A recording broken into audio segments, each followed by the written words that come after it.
Her gaze shot upward, past the grimy windows and satellite dishes, to the wires humming with electricity. There a small, trembling pigeon clung by one wing, feathers ruffled, eyes wide with panic. And then, without warning, it slipped. The pigeon fell, tumbling awkwardly in the air before crashing onto the curb with a soft, pitiful thud.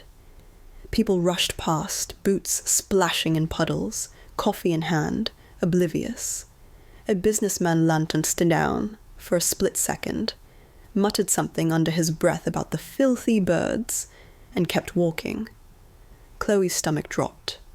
Her pulse quickened. She crouched immediately, hands hovering over the fragile creature. "It's okay, little one," she whispered, voice low and careful, as if the pigeon could understand.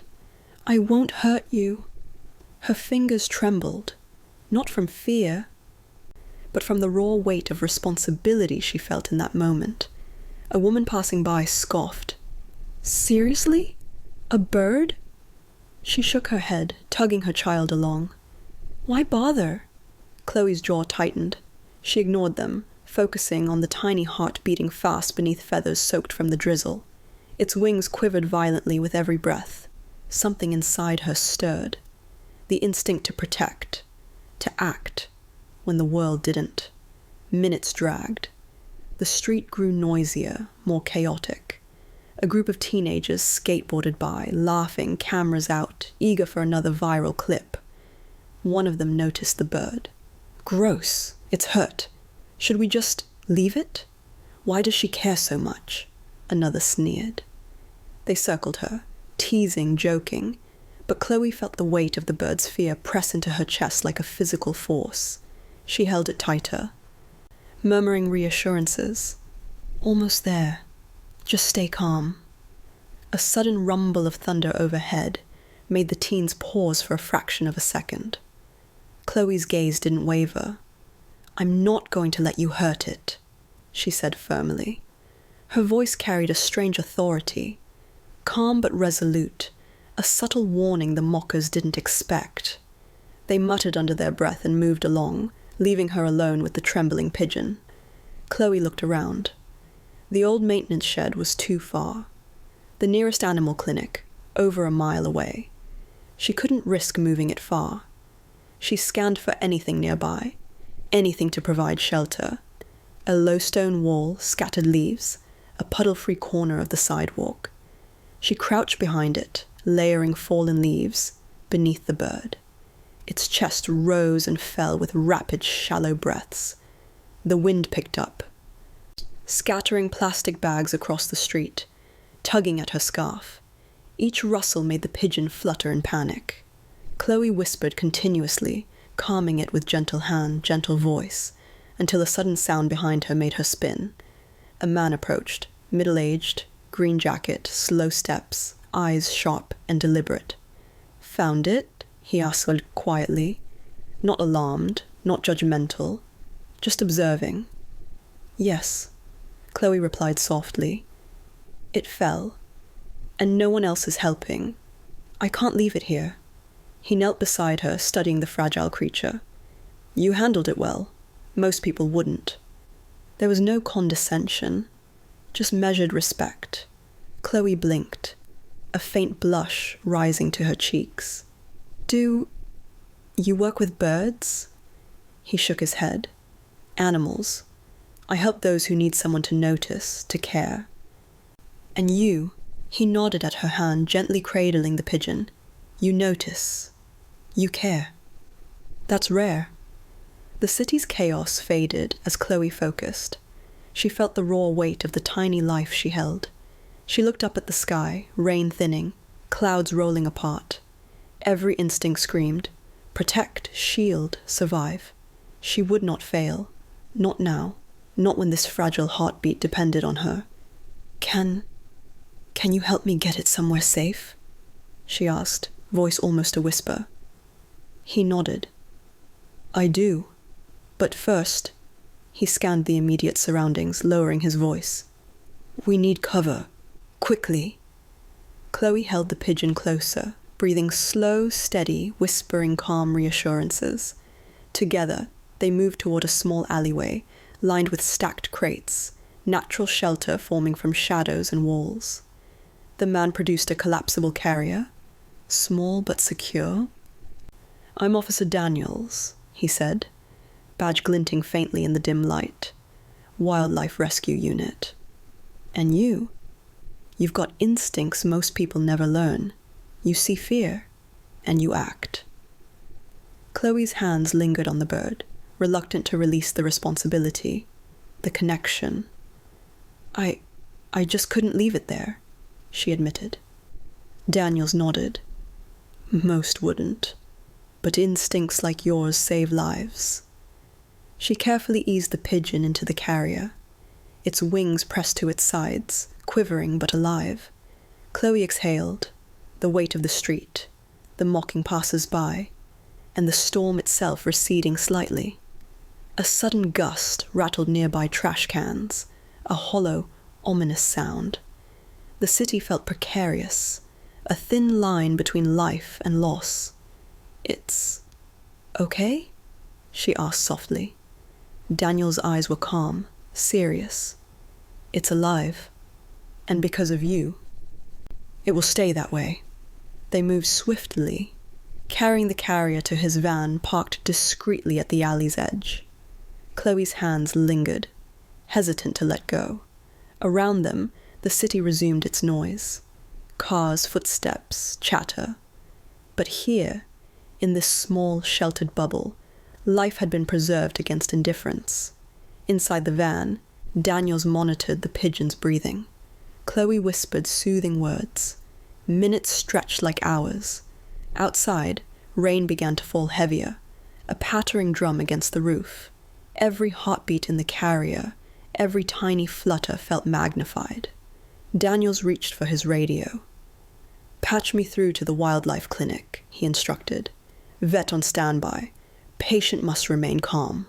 Chloe stepped back, relief and awe flooding her chest. For the first time that morning, the weight of the world seemed bearable. She had acted, and in that action, changed a life. The van rumbled toward the clinic, the pigeon resting, safe, for now. Chloe's gaze drifted to the city skyline, glistening with rain and sunlight breaking through the clouds. She realized then that courage didn't always roar. Sometimes it whispered, bending down to save the smallest life, when no one else would.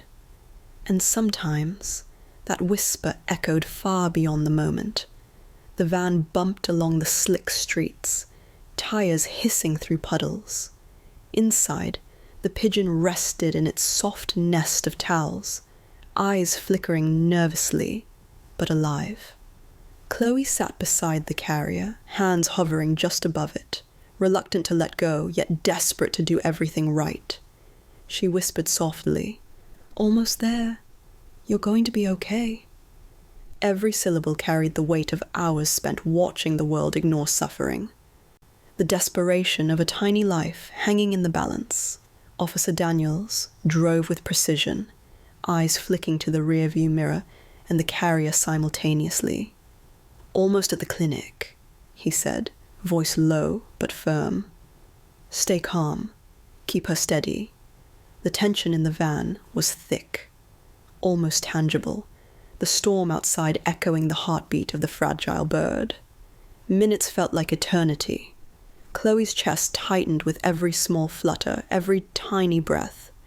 She imagined all the ways things could go wrong, the carrier slipping, the bird panicking, the streets filled with chaos outside. Yet in the enclosed space, with Daniel's steady presence, there was also a strange calm. She realized that courage wasn't just bold acts in open space. Sometimes it was silent, measured, intimate, and relentless.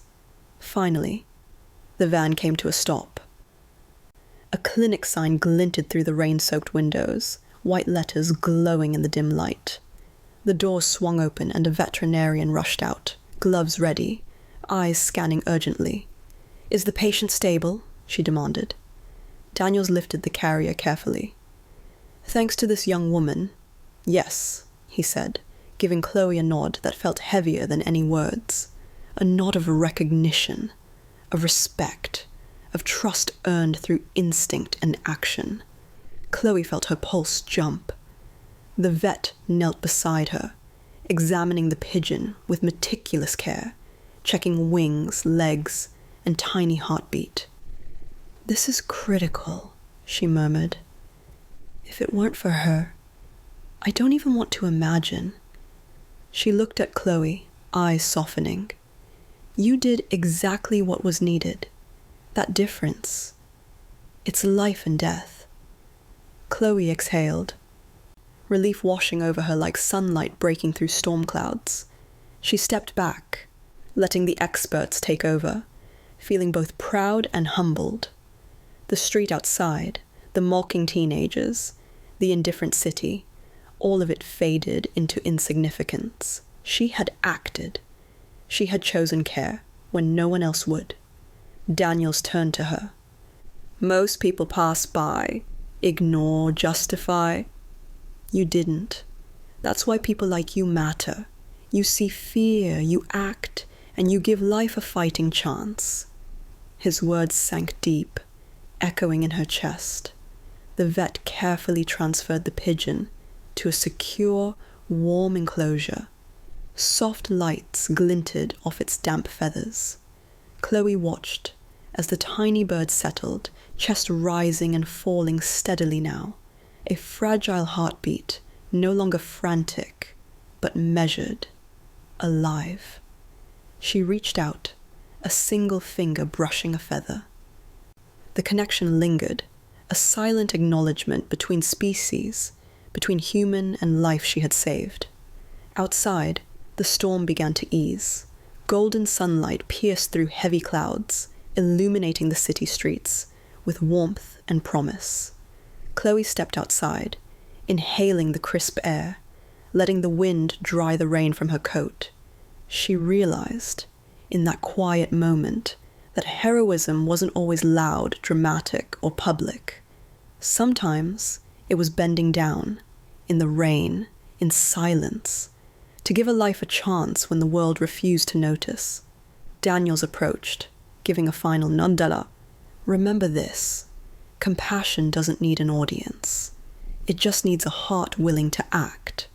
Today, you saved more than a bird. You reminded the world what courage looks like." Chloe nodded, feeling a quiet, profound truth settle in her chest. She would never forget the flutter of fragile wings, the rush of responsibility, the weight of life in her hands. And somewhere, in the safe, warm enclosure of the clinic, a tiny pigeon cooed softly, alive, thriving, forever touched by a human who chose to see.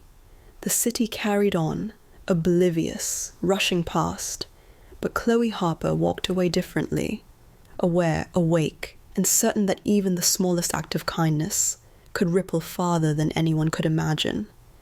Courage, she realized, sometimes whispers in quiet moments, waits for someone to notice, and then changes everything.